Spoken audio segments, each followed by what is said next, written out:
Welcome to Democracy Now!, democracynow.org, The War and Peace Report. I'm Amy Goodman. Senate Democrats and President Trump have struck a deal that could avert a government shutdown, but the needed votes have not yet been taken. Under the deal, the Senate would approve funding for most government agencies through September 30th, but Department of Homeland Security funding would only continue for 2 more weeks. Democrats are pushing to place new restrictions on DHS in response to the Trump administration's deadly immigration crackdown in Minnesota and the fatal shootings of Alex Pretty and Renee Good. On Thursday, Minneapolis Mayor Jacob Frey addressed the U.S. Conference of Mayors in Washington. He called for a nationwide end to what he called the ICE siege. Never in a million years did I think that we would be in this place where troops and federal agents by the thousands have been deployed on a great American city, where the Department of Justice is used as a weapon to silence dissent. On Thursday, Trump's so-called border czar, Tom Homan, who's just been deployed to Minnesota, vowed to continue immigration operations, but said the strategy will shift. We will conduct targeted enforcement operations. Targeted. What we've done for decades. When we hit the streets, we know exactly who we're looking for. Good idea where we may find them. You have a criminal history. You have their immigration history. A lot of information about this person that we get from numerous databases out there. Targeted, strategic enforcement operations. President Trump sent Homan to Minnesota to replace Border Patrol Commander Greg Bovino. Homan also said the federal government's working on a drawdown plan in Minnesota. But on Thursday night, President Trump said he's not pulling back from Minnesota. He told reporters, no, not at all. He made the comment during the premiere of a new documentary about his wife, Melania Trump. Jeff Bezos's Amazon paid a record $40 million to license the documentary, the highest ever for a documentary. Amazon is spending another $35 million on promotion. One former Amazon executive questioned the spending, telling the New York Times, how can it not be equated with currying favor or an outright bribe, unquote. In other immigration news, on Capitol Hill, more than 60 faith leaders were arrested inside the Hart Senate office building to protest Trump's immigration policies.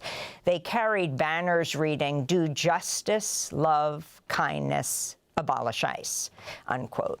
Meanwhile, a coalition of groups has called for a national shutdown today, a week after a general strike was held in Minnesota.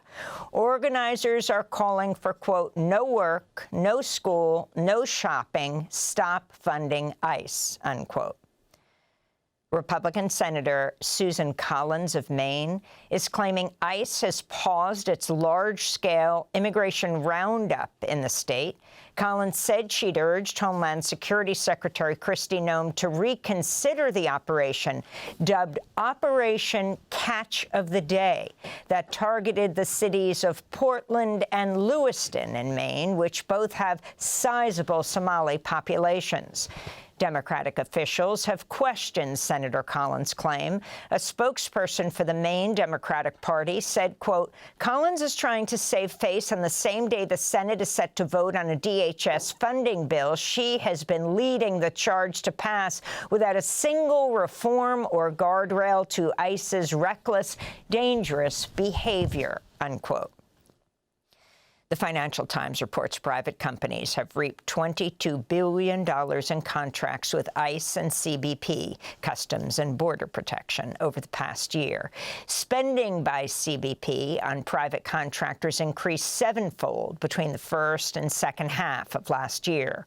One gravel company has received more than $6 billion in contracts since July to help build a wall along the southern border. The firm, Fisher Sand and Gravel, is headed by a Trump ally and Republican donor. Private prison companies have also received major contracts. $800 million has gone to the GEO Group and almost $300 million to CoreCivic.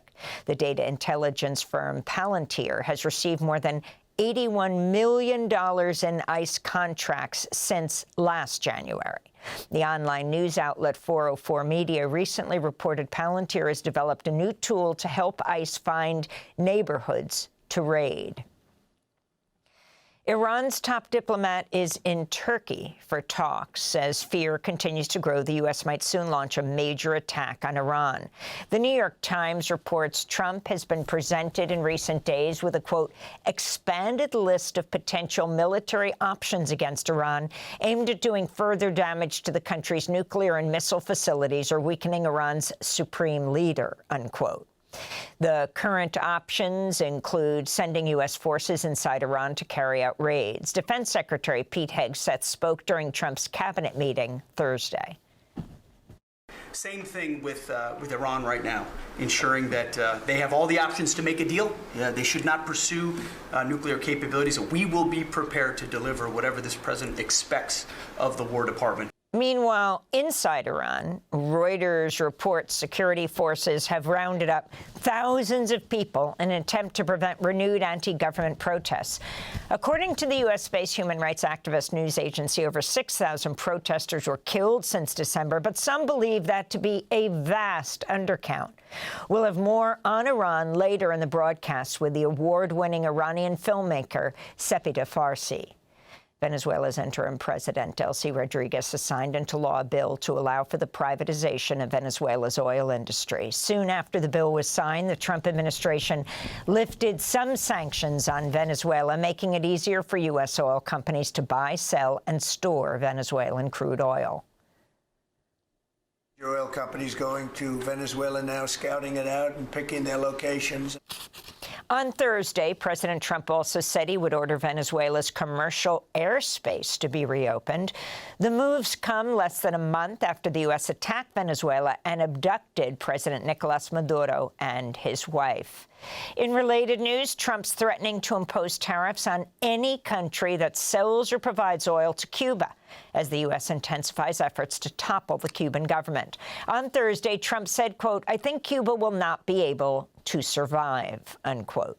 The Financial Times reports Cuba only has about 15 to 20 days left of oil. The move appears to be intended to put pressure on Mexico, which has been an oil lifeline for Cuba. President Trump's announced Russia will pause attacks on Ukrainian cities for a week due to the, quote, extraordinary cold weather, but Russia has not yet confirmed the claim. In recent weeks, Russia has repeatedly attacked Ukraine's energy infrastructure, leaving Ukrainians without heat or electricity at a time when temperatures are often sub-zero Fahrenheit. Last week, Russia, Ukraine, and the U.S. held trilateral talks in the United Arab Emirates. A former sheriff's deputy in Illinois has been sentenced to 20 years in prison for fatally shooting Sonia Massey, a black mother of two who called 911 herself about a suspected prowler in July 2024. The deputy, Sean Grayson, responded to the 911 call and shot Massey in her own kitchen.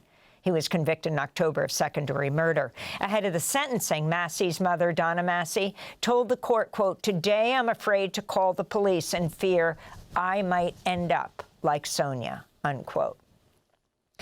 In economic news, President Trump selected the conservative economist and former Fed Governor Kevin Warsh to be the next chair of the Federal Reserve to replace Jerome Powell, whose term ends on May 15th.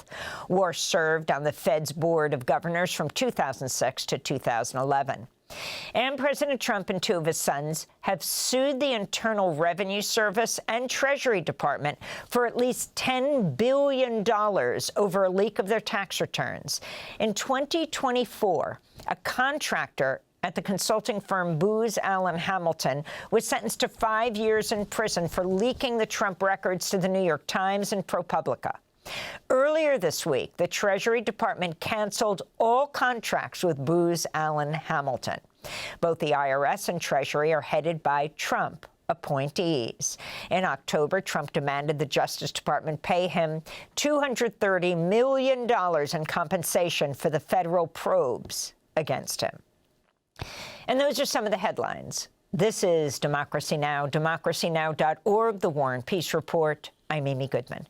Thanks for watching Democracy Now! On YouTube. Subscribe to the channel and turn on notifications to make sure you never miss a video. And for more of our audience-supported journalism, go to democracynow.org, where you can download our news app, sign up for our newsletter, subscribe to the daily podcast, and so much more.